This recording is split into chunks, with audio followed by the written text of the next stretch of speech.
Talking about the very exciting subject of layer masking. And it's basically when you combine several different images into Photoshop and you're able to erase objects out of it to give it more unrealistic type feel to it, but also a very cool effect. To give you an example, say if I wanted a picture of a basketball floating in a room, well, I could first take a picture of the room empty, and then I could take a picture of the room with a basketball on the stool.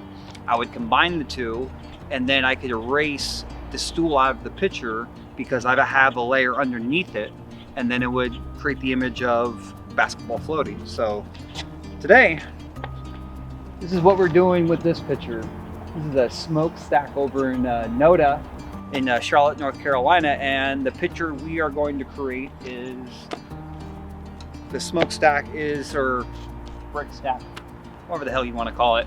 It's going to be like you took it with the phone, but it's going to be protruding out of the phone, almost like kind of 3D like. But yeah, we'll see how this turns out.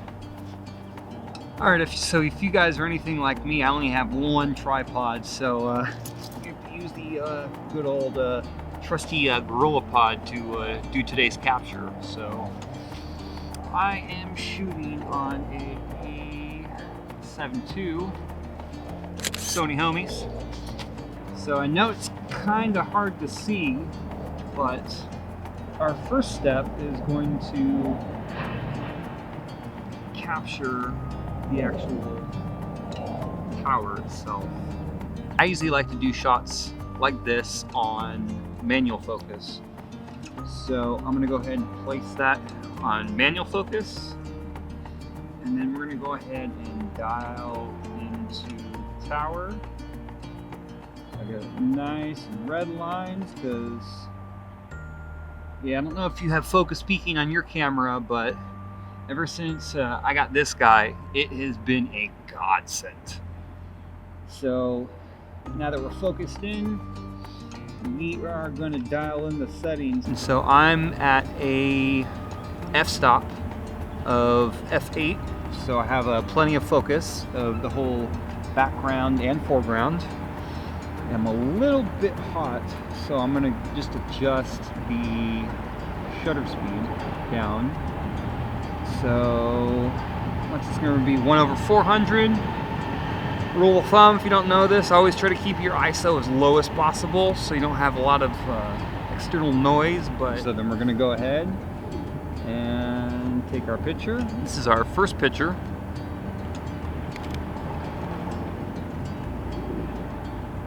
And then we're going to go ahead and get the picture with my phone in my hand, and that's going to create the effect of the stack being able to come out of it like a 3D effect.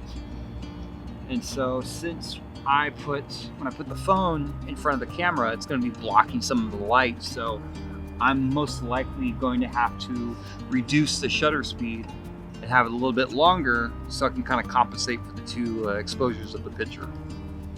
So I'm going to get that guy out right there. Say maybe line it up, maybe like right about there or so. And see already my light meter, or my exposure meter,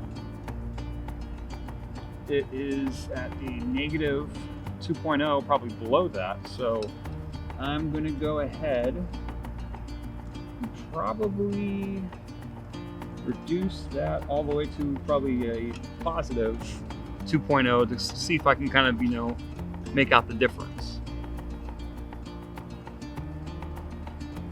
Actually, that's not too bad. As I hold it right there, let me turn the phone off.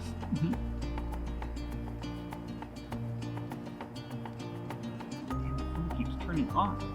Stop it! Dude, I should just shut this phone off during this damn. Oh man, okay. This is ridiculous. I'm shutting the phone off. It keeps turning on every time I frickin' try to get the shot. Well, I just learned that Kanye and good old Kim Kardashian have divorced. You know what? Let's have a moment of silence. Anyway, shut the phone off. So let's go ahead and try this shot now. So the settings on my camera are a little bit higher so I can kind of compensate for the light difference when I put the phone in front of my camera, so I can still get enough light to get all the detail in. So when I merge the two pictures together, it's going to look somewhat equal without having to do too much editing in Lightroom. Always get your picture in best as you can while taking it, so you don't have to do so much work in post. Trust me, we've all been there. So as I hold it up, I'm gonna get it right about there, and that's actually not too bad. That is it. And we'll go ahead and take the shot. So now that we have the images in the camera, all there's left to do is to load them into Lightroom, do the initial edits, and then transfer them over to Photoshop, where we can start erasing the phone to give it that kind of transparent look, and then the part protruding up. So yeah, let's go back to my house over to the computer. All right, now that we're back at my house, all we have to do is just take the two images that we shot and throw them into Photoshop, or I can show you how we can do the layer masking effect to create the 3D effect of the smokestack coming out of the cell phone. Now keep in mind, since this is going beyond a little bit of a basic photo editing, I already went ahead and put both images in Lightroom and did my adjustments, but come on, let's dive in. As you can see, we already have all of our images loaded into Photoshop, and we have them on two separate layers. Let's go ahead and rename these just to keep things a little bit more organized. So this first layer with the cell phone, I'm just going to go ahead and double click on the title, and I'm going to type in cell phone. And then if you want to see the bottom layer below it, you click on the eye next to the layer, which turns it off, and this is our actual image with the smokestack on there. So I'm going to double click on that and rename this to smoke.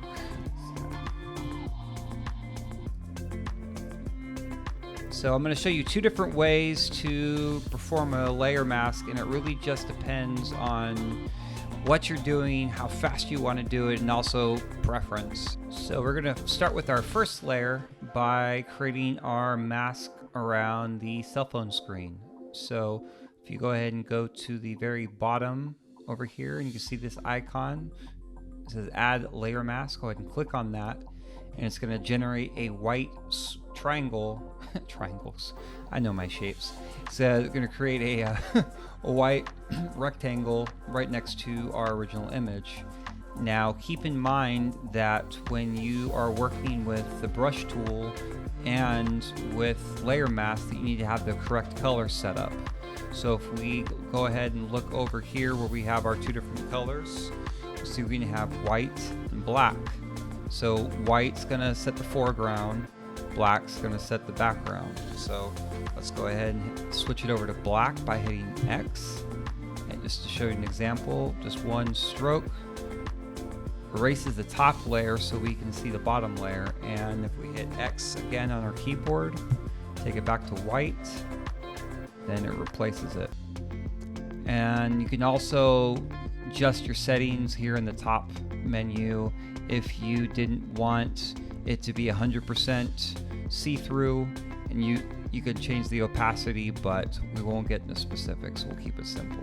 So this is the first method, or we're going to go ahead and just do our basic brushing away of the cell phone screen. So I'm just going to do the general outline, and then we can go ahead and zoom in and get down to the nitty-gritty. And let me go ahead and speed this up.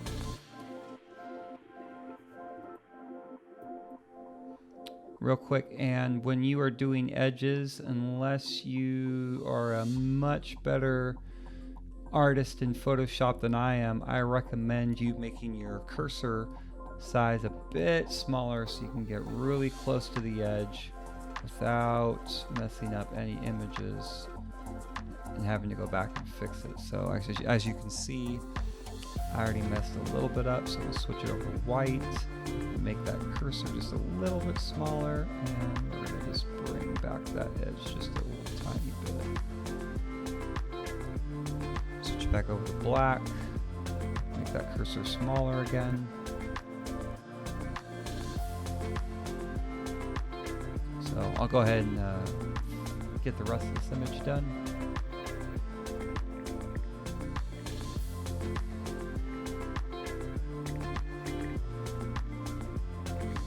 Now, this is the original dilemma I first encountered, and this is why I didn't really particularly care for this first method, but I'll show you anyway.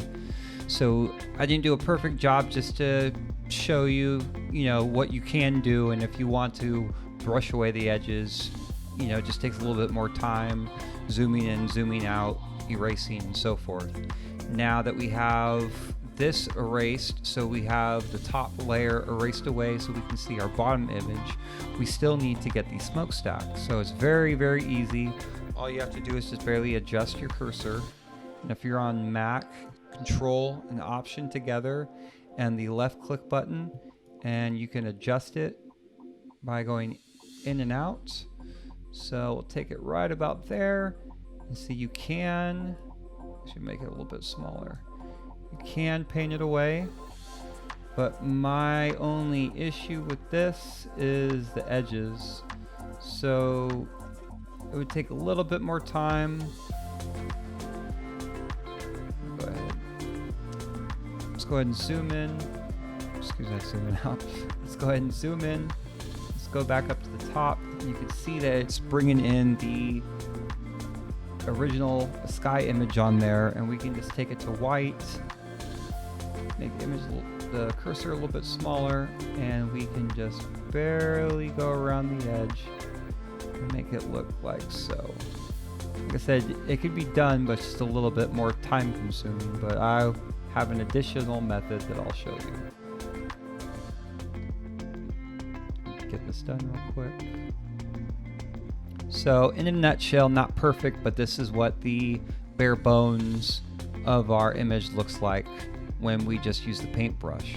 So now that we reset our picture back to normal, I'm going to show you an alternative way to create a layer mask without using the brush tool slightly.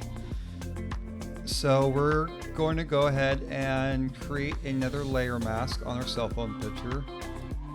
But this time we're only going to temporarily use the brush just to erase away smokestack so we can accurately paint over it.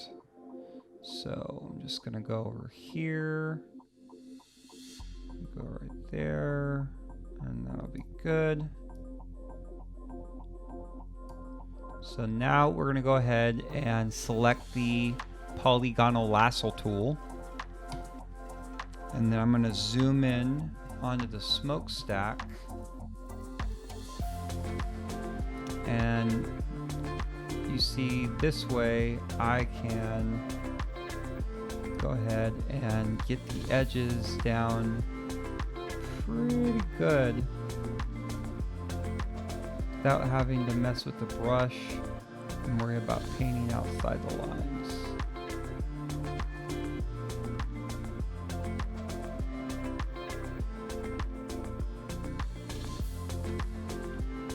And as you see, as I get to right about the edge, I can go ahead and connect everything onto the cell phone screen.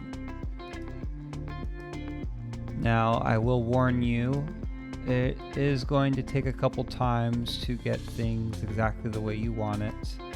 And if you don't feel like remasking it, you can always take the brush tool and clean up the edges. Go ahead and speed this up and get all the way around the screen for you.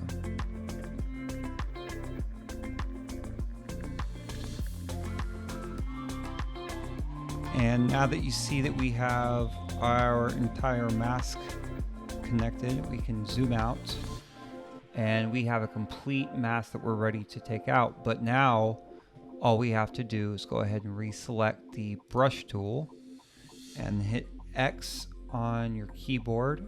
And since this is protected, it'll just paint away the original image. Don't have to worry about any of that.